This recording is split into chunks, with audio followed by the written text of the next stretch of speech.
Shalom and Manishma. I wish I knew some yoga posture to help you get the blood out of your stomach back to your brain. It's right after lunch. So I'll forgive if some of you, rest your eyes a bit. Okay, so I want to talk to you a bit about DDR4 and LPDDR4. DDR4 is a bit more interesting than DDR3 was from DDR2. So it might be of interest to find out what some of those changes are.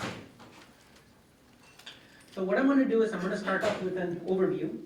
And then I'll talk about a new drive standard in DDR4 and LPDDR4, which causes much of the signal integrity challenges that you're going to have to face. One of those changes is how Vref is used. In DDR3 and DDR2, you never thought about Vref. You just put a pull-up, pull-down, or you use some chip which generates Vref and end of story, move on. Now you might have to think about it a little more. And then I'll talk a bit about the I, because DDR4 is going to use I's instead of using setup and hold time, at least at the DRAM side, for validating whether your signal integrity is good or not. And then a little bit about the PI effects, not too much, but just kind of give a brief hint about how it might get affected. And finally, some of the new features. These might not strictly be electrical engineering related. Some of them might be firmware related or at a higher abstraction level. But just for you to know some of the newer features in DDR4. Okay, let's start off with an overview. Favorite table.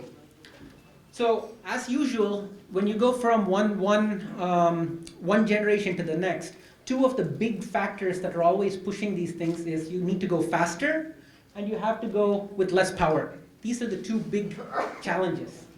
So to go less power, you use lower voltage, standard thing. I think I can turn this on. Yeah. And of course, if you want to go faster, just increase the frequency. That's where the evolutionary things kind of stop.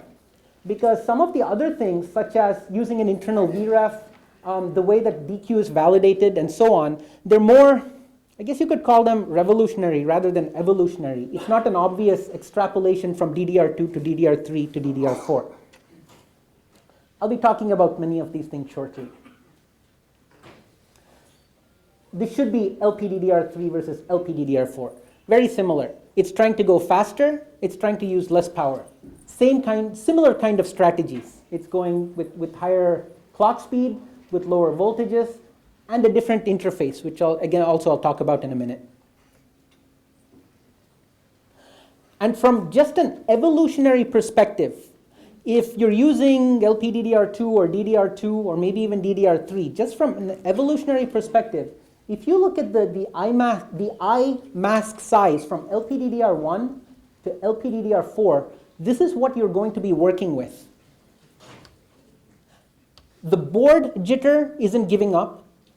At the controller and the DRAMs, many of the silicon, because of cost pressures, they're not giving up much of their jitter budget. So from a design engineer perspective, you have to now actually start thinking about a lot of these traditional signal integrity factors, which maybe before you didn't really think about. Maybe you just used a rule of thumb and you just moved on. But you could move on because of these huge I mask sizes. When you have this to work with, not so easy anymore. Nothing revolutionary here. Just life has caught up with us. Speed has caught up with us. Okay, now for the more interesting things, the new drive standards. DDR4 is going to use something called the Pseudo open drain. It's not using the SSTL that DDR3 and before were using. But it will continue to use SSTL for address and command signals. That's going to be very similar to DDR3. LPDDR4 uses something similar to Pseudo open drain, but there's a subtle difference called LVSTL. And it's going to use it for both the data and the address signals. So what exactly is it? It's a very small change. But even though it's a very small change, it has some significant effects. And that change is the way it's terminated. In DDR3, the termination was to VTT. It would go to half of VDD and ground, exact center point. DDR4, not quite. It goes all the way to the high rail, to the 1.2 volt rail. Very small difference, very small change, but it has some effects. LPDDR4, the only difference is instead of going to the high rail, it goes to ground. Now, why did they do this? It's for power savings. If you want to look at why this saves power, let's look at what happens when you're driving a load. In DDR3, you're going to be drawing power. In DDR4, you're going to be drawing current. In fact, in DDR4, you're going to be drawing a little bit more current because you're now going to a higher voltage. You're going to the full voltage rail, the termination, instead of just half. That's somewhat mitigated because the actual voltage itself is a bit lower. But still, you're drawing a lot of current when you're driving a low. But it shines when you drive a 1. Because when you're driving a 1, you're drawing no current at all in DDR4. So you might think, hey, look, I'm driving 50% zeros, 50% ones. So what's the big deal? On average, it's still going to be the same as DDR3. So why use this? That's where this new thing called data bit inversion comes in. The idea behind data bit inversion is to help you maximize the number of highs that you're driving in DDR4. Because as we just saw, if you're driving a 1, you're drawing less 0 power. If you're driving a 0, you're drawing twice the power. So you want to maximize the number of 1s. So what you do is in a given byte lane, you see how many bits are driving 0. If there are 5, 6, 7, or 8 zeros being driven, you flip the entire byte. So that now there's 5, 6, 7, or 8 ones being driven. There's a signal to signal whether this inversion has taken place or not. So if you include this 9th bit, so with all the 8 data bits plus this extra signal, you're guaranteed that at least 5 bits will be a high. So on average, you can cleverly reduce the amount of power that you're going to be drawing. Another side advantage to this is if you look at the simultaneously switching noise that happens. If you have DDR3 without this, you could have a device toggling from 8 zeros to 8 ones. That's a huge amount of current draw, all at the same time. It could happen. But here, even though every single bit could toggle, at any given transition, you're only going to have maximum 5 to 9 bits. So you could have 5 ones to 9 ones. That's the worst case transition that you're going to have, even though all the bits could change. But from the package perspective, it might mitigate the amount of power that needs to be delivered to the entire toggling. So your SSN might be lowered a little bit using this DBI as well. Now, one of the things, though, is the compromise is DBI has the same pin as data mask. So in your architecture, you have to choose. Do you want data mask or do you want DBI? If power is critical to you, you might use data bit inversion. But if you do a lot of writes and you want to mask the exact byte that you're trying to write in your channel, maybe you can't use DBI. Maybe you have to continue to use data mask instead. And from a characterization perspective, if you do have DBI enabled, it's now an I/O pin. Because the DRAM might say, hey, look, I have so many zeros, I'm going to make them all ones. It's going to now tell the controller to toggle the byte. So you're going to have to characterize data mask at the controller as well. Very often, you might not have done that. OK, so another implication for SI, from an SI perspective, this that pseudo open drain has. Let's take a look here.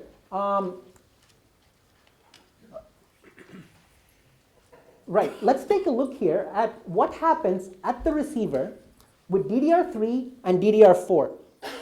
This is a simple driver, a termination line, and a terminator, and a resistor. Let's see what happens at the receiver, in this case that resistor, when you drive a 1, when you drive a 0, and let's take the average to see where the average lies. So that's going to be the center of the eye on average. To make things simple, let's make the transmission line very short so we can ignore it. So basically, let's just take a simple driver driving to a resistor. Drive 1, drive 0, let's see what happens at the center. DDR3, DDR4. DDR3, let's drive high. You're going to have a divider network here with two different voltages. This guy is trying to drive a 1. This guy is terminated at VTT. And this is the voltage that you get when you're driving high. Similarly, when you're driving low, at this point, it's going to be a simple voltage divider, giving you this low level. If you take the average of these two, and you do all the arithmetic behind this, you get VDD divided by 2. Always, constant. And it's kind of intuitive. That's what you've been seeing in DDR3. The center of your eye is at the termination voltage. It's VDD divided by 2. Pretty simple. DDR4, let's do the same exercise. When you're driving high, the high is just going to be VDD because both sides are going high. And similarly, when you're going low, it's a simple voltage divider. But you take the average now, it's no longer fixed. And this is something that causes a headache now. Because this is now going to be a function of many things. It's not like DDR3 when it was constant. You never even had to think about this. Always center of the eye was VDD divided by 2. Now, it's going to be a function of the termination resistance, of the driver strength, which could be a function of the temperature. It could be a function of humidity. It's a function of your setup, of your design. When you're doing a read, when you're doing a write, that center is going to change. And that's going to affect you. You're going to have a different center of the eye. So you can't know beforehand what your center of the eye is going to be anymore. To give you an example, let's take a simple driver, a transmission line, and a receiver. I'm going to run at 2400 megabits per second. And let's change the termination value. Let's just sweep them a little bit and see what happens to the center of the eye. Here's DDR3. Hopefully you can see it. Well, I'll just tell you. This purple here is a very weak termination. Yellow is a very strong termination. Yellow is 40 ohms. Purple is 120 ohms. And as you would expect, in DDR3, what happens as you go to a weaker and weaker termination, the signal can float a little more. The highs go higher, the lows go lower. But the critical thing is that the center is always fixed. Regardless of what driver or termination you use, the center is going to be at VTT, or VDD divided by 2, always. Not so with DDR4. In DDR4, if I have a weak termination like blue, what happens is the high is the same, but the low can go as really low as it wants. But with the yellow signal here, when I have a strong termination of 40, the high is still the same, but the low is now not allowed to go so high anymore. So it's a little bit higher, which means that the center voltage between them, it's not the same for 120 termination and 40 termination. Which, of course, if you extrapolate, if you have different batches of DRAMs, you can't guarantee it's always exactly 40. There's going to be some variation. Yes, sir? How much peak-to-peak voltage in the eye diagram you allow a DDR4, and how much jitter you allow? What is the mask? I'll come to that shortly. There is going to be a mask for this thing.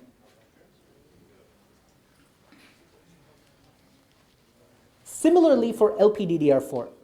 Except with LPDDR4, it's not terminated high, it's terminated low. So the stronger you make the termination, the lower the center of the eye is going to get. So now you actually have to think about where your threshold is going to be, whereas before you never had to think about it. And you have to think about it because this is in DDR3, once you have the threshold, your VINH and VINL are determined by your threshold. So for example, if you're using AC 150 or something, it's going to be your center, 0.75 volts, plus 150 millivolts is going to be your high, minus 150 millivolts is going to be your low, always in your setup. So if I tell you, hey, my signal is now at 0.95 volts, you can tell me is that a 1 or a 0. But with DDR4, it changes. If I now tell you, hey, I'm seeing a 0.8 volts, is that a 1, is that a 0, or is that in between? It depends. It depends on what the setup is. It depends on what the Vref is. Once you have a Vref, there's going to be a VIH and VIL with respect to the VREF, but first you need to know what the VREF is in the first place, and that's changing. This is why it's going to be so interesting for a lot of designers, because you're going to see an I. Is that good enough or not? First question, what is the VREF with respect to the I? What this means now is for your setup, you're going to have to calibrate the VREF, because it's a fool's errand to try to pre-calculate what the VREF is and using resistors, because then the temperature gets 20 degrees hotter and it's useless now. So every time you boot up, you're going to have to figure out what's the optimal VREF at the DRAM, what's the optimal VREF at the controller, and calibrate. Ideally, you would want a unique VREF regulator for every pin, because every single pin could have a different I, theoretically. But that's not going to happen. Think about the amount of silicon you would need to create a voltage regulator for every single pin. So the question becomes, if I have a device, say a DRAM, and I have a bunch of signals coming in, the I's of each one of those pins could be a little bit different, because the conditions of each of those pins is a little bit different. But I only have one voltage regulator inside the DRAM to use for all these pins. What voltage do I use for all the pins? Ideally, of course, you would use a unique one for every single pin, but you can't do that. How do you choose the single voltage across the pins? And that's what I'm going to talk about next. How do you calculate this VREF for a group of pins? So let's take an 8-bit device. Let's say, hypothetically, that each of the I's, the center of the I, has been figured out to be these values. So for this set of values, the question is, what VREF should I use as a threshold so that all of these signals are happy? As in, they can detect a 1 from a 0 with reasonably good margin. One option is, let's use the average of all the centers. So each one of the pins has its own ideal threshold, but for the single threshold, let's just use the average of all of them. The other option is to just take the extreme signals, take the average of the extreme signals, and whatever that average is, we use that for all the signals, even the signals that we haven't looked at. To analyze one of the differences, let's see how much margin is lost.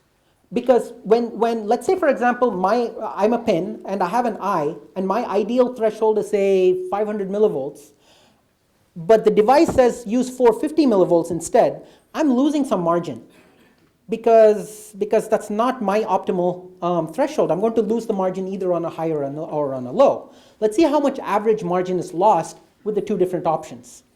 So let's say, for example, there is a pin, Vx, pin number X, and that pin has a high and a low threshold. And there's a waveform going around that. Ideally, it has a margin of, for this pin P, it's going to be that margin, MP. Maybe I should have called this MX. But because I'm using a VREF from the device from, shall we say, a communal VREF, and not my own personal preference Vx, I'm going to use Vd instead of Vx. That's the device's reference voltage. If I use Vd, the high and the low thresholds change. And the actual margin I have is Md, because I'm using the device's VREF instead of my own preferred VREF. And I lose some margin because of that, which is MP minus MD. I'm going to lose that margin just because I'm using a non-optimal VREF.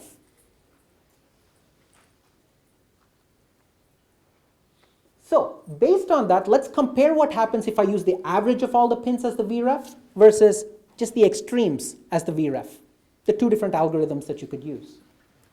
One option is I could use the average of all the pins. If you go through this, what you find is that the average margin lost is 0, which is kind of intuitive, because what this means is if I'm taking into account all the pins, then for every pin that loses a little bit of margin, there's going to be an equal set of pins that's going to gain some margin. So on average, they even out, they cancel out. On the other hand, let's see what happens if you take only the extremes and ignore everybody else. If you go through this, the two which are at the maximum with the extrema, they get incorporated, but everybody who is not at the extrema, they're not counted. So there's a good chance you're going to be, on average, losing margin if you use this only the extremes case. So the question becomes, hey, on one hand, if I use all the signals, I'm going to have the optimal margin. I'm going to have the maximum amount of margin I can have. Whereas if I use option number 2, I might lose a little bit of margin. So shouldn't I use option number 2? Question? Or not? Not quite. Let's take a look at what happens to the actual extreme pins. Here's an example. This is the mask that you were mentioning earlier. This is the DDR4 mask. It's got 68 millivolts high, 68 millivolts low from whatever Vref we choose. I'm sorry for the font size, it's a bit small. The actual height, it's 136 millivolts as specified by JEDEC right now. So let's see what happens to the margins when we use the two different options. So earlier, we had those different signals. I thought I actually had this in a slide, but maybe not. So one option was 730 millivolts. 730 millivolts is the average of all the signals. 750 millivolts is the average of only two signals, the extrema signals. So in this case, Vref is going to be 730. In this case, Vref is going to be 750, which means the 68 millivolts plus, 68 millivolts minus give you 798 and 662 for the high and the low thresholds that's needed. And correspondingly, a different set of numbers if we use a different Vref. Now, let's take a look at what happens. Let's assume that there's an actual I around here, and let's see how these signals behave with these two different options for Vrefs. So case number 1, it's going to be 800 millivolts. Let's just take this extreme signal. 800 millivolts center.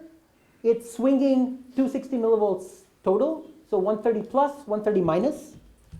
And it's using 730 as the average, shall we call it the communal Vref.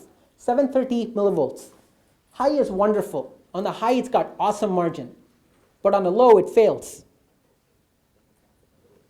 On the other hand, if you use the extreme signals as the Vref, you don't have great margin, but at least it passes. This is one of those things that it's kind of very obvious if you get it, and if you don't get it, it's maybe you should sleep on it, and it's really pretty obvious. Otherwise, it's the explanation is just going to be too long-winded. But I guess the briefest way I could explain this is when you're taking the average of all the signals, but they are not critical. Those are not the critical signals. It's your worst case signals, your extreme signals that really matter. So what you want to do is take the margin from the middle because they're not critical and distribute that margin to the extremes. Because the idea behind this is if your worst case signals work at your extremes, everybody else will work, guaranteed. It might not have the best margin on average, but if your extremes work, your middle will work. So what's the use if you have great margin if your 8th bit is always failing? That's not the kind of bus you want to have. Yes? Is it good to assume a uniform distribution over all bits? Uniform distribution of? Because if the extreme will happen with, I don't know, low probability, then you don't care for it a lot. Here I assume that your assumption is a uniform distribution over all bits. Agreed. Now you're talking about how often I want to fail, how often it's okay for me to fail. That's an engineering / managerial decision. From a technical perspective, I can tell you 100% this will work and this won't work. If you want to take a chance on a different voltage because you know that a certain bit pattern is more likely than another bit pattern, and therefore, sure, you can do that. And if you're okay, for example, if it's a heart monitor, maybe not. But if it's a pixel on a TV, maybe you're okay. That's a case-by-case decision that you'd have to make. Yes? What will happen if the eye height is smaller than the span of the max and min? Then you need to increase your eye height somehow. I suggest maybe a third option. Which is? Maybe you can take the maximum eye and the minimum eye for all the signals and then take the center. Isn't that my second option? You're taking the centers, the maximum and the minimum centers. I'm not sure I'm getting the question here. Dividing it to the high side and low side. You do have to look at the VREFs, because that's going to be the threshold levels for the ideal VREF at the high and the low. Okay, I can give you an example. On one of the signals, when the V center is 700, right? Uh-huh. Let's say the eye height is 20 millivolts. Okay. Okay, so it's spanning. You can hear me, I guess. It's okay, but others can't. So maybe But let's say the eye that is the center for 800 millivolts, the span is 200 millivolts. Okay, so you will take the lower, you take the center of the smallest eye. That should be more or less the same size, because the length of the routing is the same for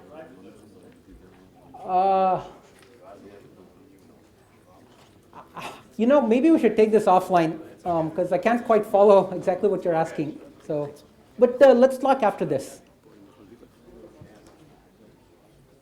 So, in any case, any other questions before I continue?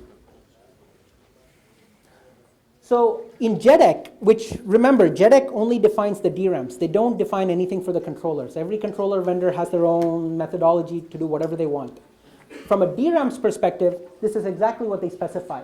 They specify that you take the center for the highest pin, the center for the lowest pin, and you take the average for the VREF for the DRAM. So every DRAM will have one VREF resource, and this is the algorithm that they recommend in JEDEC. And the actual values so it's going to be a register. It's going to be an MR register that you're going to program in. And the values are going to range between 45% to 92.5%. They give you a table where you can program in the exact value, where the controller has the ability to program the value for the DRAM. And the tolerances are between 0.5% to 0.8%. You're going to have to look at your exact DRAM datasheet to figure out what your granularity is to set the VREF. But if you'll also notice, of course, it's pretty obvious, it's on the high side, because as you would expect, the center of the eye, it's going to be not to the center of VDD divided by 2, but rather a bit it's going to be biased upwards. So whatever value you're putting in, it's biased upwards. In LPDDR, both the data and the address, they both have the asymmetric termination. So there's actually two VREF resources, one for the address signals, one for the data signals. In DDR, you just have for the DQ signals. That's the DRAM. At the controller side, there's no specification. It's up to the controllers what they want to provide to you. One option that they have is for the entire channel, it's possible that there's just a single VREF. What this means is, from a routing, from a layout, from a system perspective, the eyes coming in to all the different pins when you're doing a read, they really should be kind of close together vertically. Because if they're extremely far apart, then whatever VREF you choose, it's going to create problem for the extreme signals. But because you're only having a single VREF for the entire channel, chances are it's going to be an affordable controller for your system. So it's a question of the cost of your system versus possibly the design constraints that you have for that channel. Another alternative that might come up is for every VREF that's on a DRAM, there might be a corresponding one at the controller. So you might just have a VREF for every DRAM that it's hooked up to. More likely, it's going to be one VREF for each lane that's coming in from each of the DRAMs. This only makes a difference for the by 16 parts, because in the other ones, it's the same number. And then there's another question, how many ranks you have? Because when you do a read, the I that's coming in when you're reading from rank 1, it's very likely offset than the I that's coming in from rank 2. So if you only have a single VREF for both the ranks or 3 of the ranks, then again, you'd better make sure that those I's are very close together. Or you need a unique VREF for each of the ranks that you're reading from. So these are the things that you'd want to look at from your controller to see what kind of VREF resources you have before you start actually doing the layout and the design of your DDR4 system.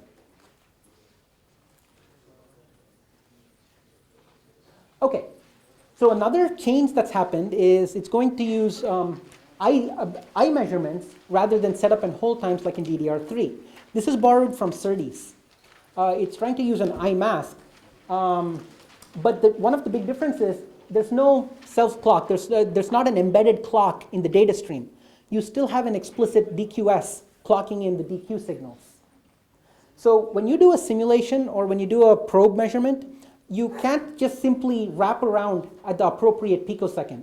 So to take a simple example, if you're running at 1 gigahertz or whatever, you can't just say, okay, let's wrap around at 1 nanosecond and create an I out of that. Because if the strobe itself has some jitter in it, you won't be accounting for that.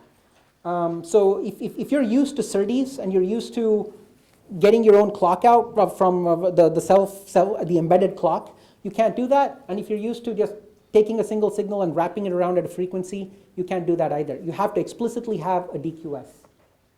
And to show you, so one possible method to do this is you take the actual signal, you figure out where the strobe is, and you take a window sample around that strobe. And then you superimpose it over and over again. What happens is, when you have a strobe that's a bit early, then this portion of the DQS might, of the DQ might be double counted. It might be counted by this strobe and by this strobe. And if you have a late strobe, there might be a portion here which is not seen in the eye. But the thing is, that's what really happens at the DRAM. Because if for whatever reason the strobes happen late or early, then there might be portions which either aren't even visible or might get seen by a couple of different strobes. So to show an example of how it might make a difference, if you just wrap around a signal versus if you use the strobe, here's a simple DQS with intentionally asymmetric PNN, just so that I have a little bit of duty cycle distortion, or it's not a perfect clock, it's slightly asymmetric. And some PRBS running again at 2400 Mbps. Here is a perfect data I wrapped around itself at 416.6 picoseconds. Oh, you probably cannot see this, unfortunately. The jitter amount, it's 12 picoseconds. If you, however, use that superposition, if you look at only the strobe and see what the strobe sees around the DQ, the jitter amount increases. There's an extra signal here which probably happened at the very first due to the initial conditions. But it's now, even if you ignore that, it's still 20 picoseconds. This accounts for any kind of jitter that happens in the strobe. If you ignore that, then you won't be getting an accurate eye.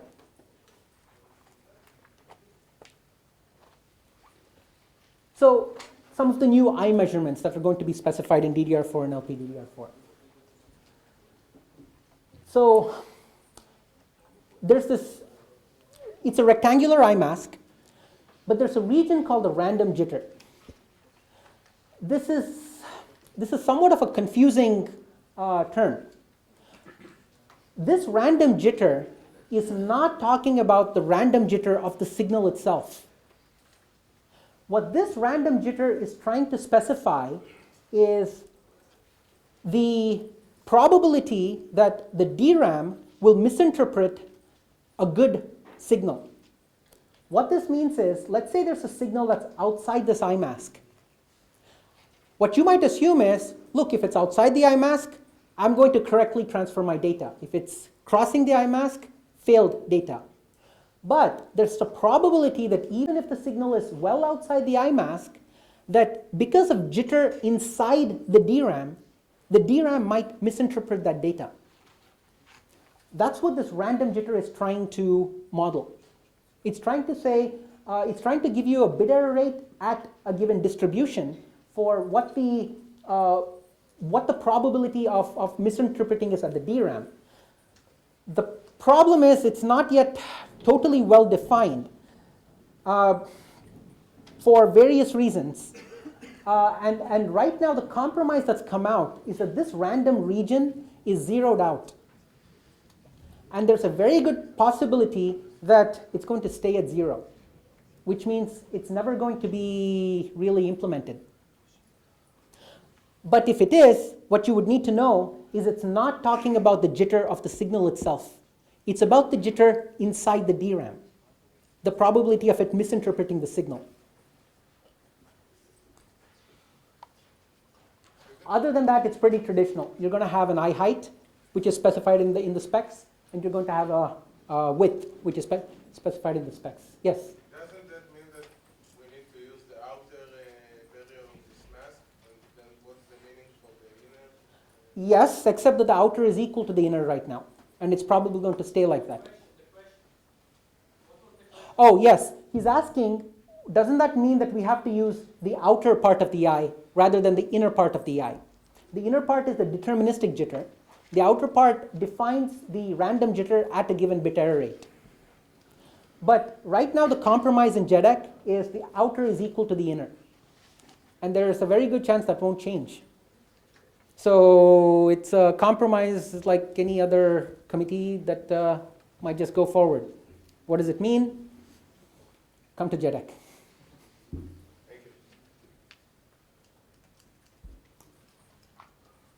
LPDDR4 doesn't even bother with that. It does what makes total sense, which is a simple eye mask, a rectangular eye mask, no random portion.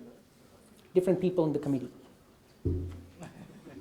But it has one for both the address and for the DQ. Because if you remember, the address here is not SSTL. The address is also going to have that asymmetric termination. And also, similar to how you have the AC and the DC threshold in DDR3, where the AC threshold is the minimum amount that the signal has to go high, and the DC is how high the signal has to stay above, there's also an AC parameter, which says for every single cycle, the signal has to at least touch this AC threshold level. And then it has to stay above the eye mask. And it's got a similar thing for the address, again, for the LPDDR. This is only applicable for the DQ in the DDR4. Okay, I'm briefly going to talk about PI effects, just to show you how much it could affect you. I'm going to do a simulation with 7 bits toggling, doing their own thing, and 1 bit just trying to mind its own business, going high. And let's see what kind of noise comes up on this single signal. Here's the setup. I'm putting in some random power distribution network between the ideal voltage source and the power pins on the DRAM. 1 signal held high, and a bunch of signals trying to interfere with this guy, doing their own signaling. This is not crosstalk. This is not about crosstalk on the lanes. This is simple power distribution network problems. And of course, a clock going at a certain frequency. Oh boy. Maybe you can see this in your book. If you do not use the power distribution network, so if you use an ideal power distribution network rather, there's a blue line here, which is pretty flat. But if you include the effects of simultaneously switching noise, it becomes yellow. And the noise factor is 150 millivolts in this setup. It's a pretty straightforward setup, which, at 1.2 volts, it starts adding up pretty fast. Bottom line, this is another effect that you're going to have to talk about. I think there's going to be another talk about this more in depth shortly. Finally, new features.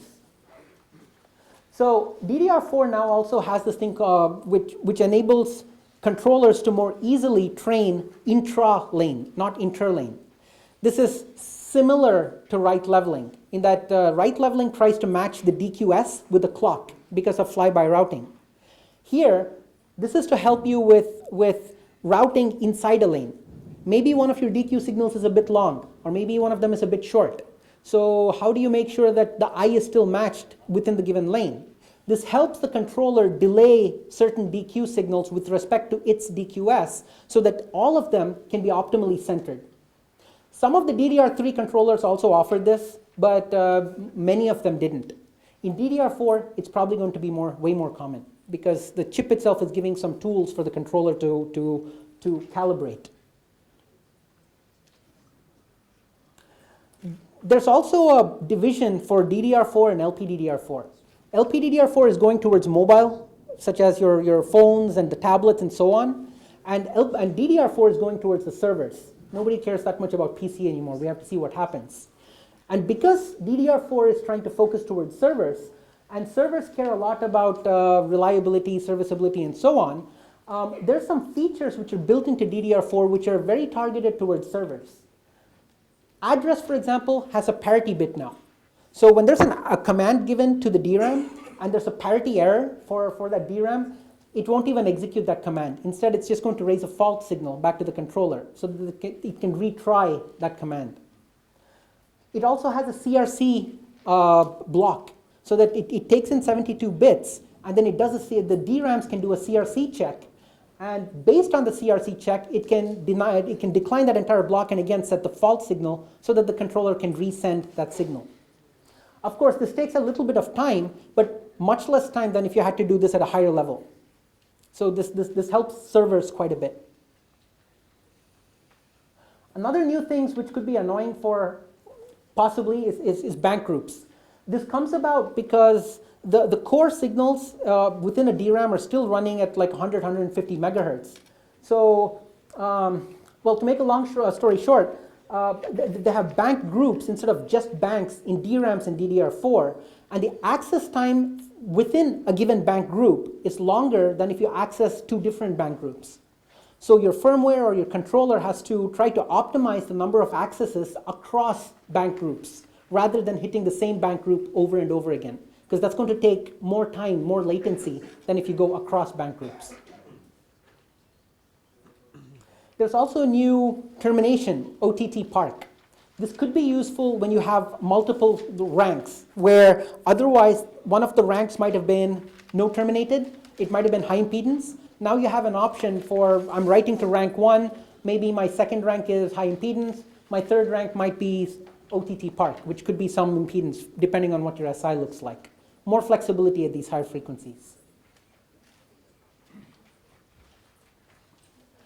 And also, you know, if you think about the higher frequencies, 3200 megabits per second, we're talking PCIe Gen 1 frequencies here. Except PCIe Gen 1 was point-to-point. This is now going to be an ugly multi-drop setup.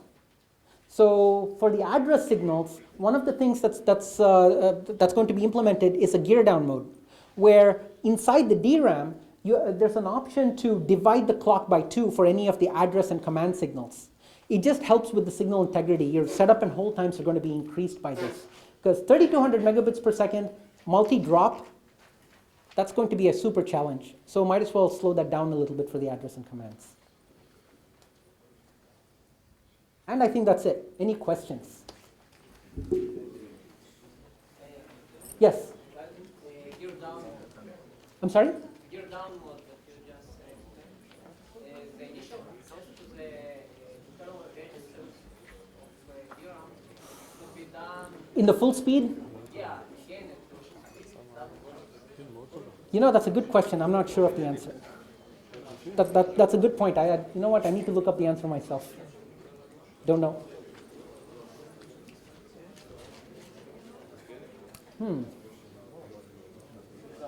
Yes? Good question. There's this thing called a hybrid memory cube coming out.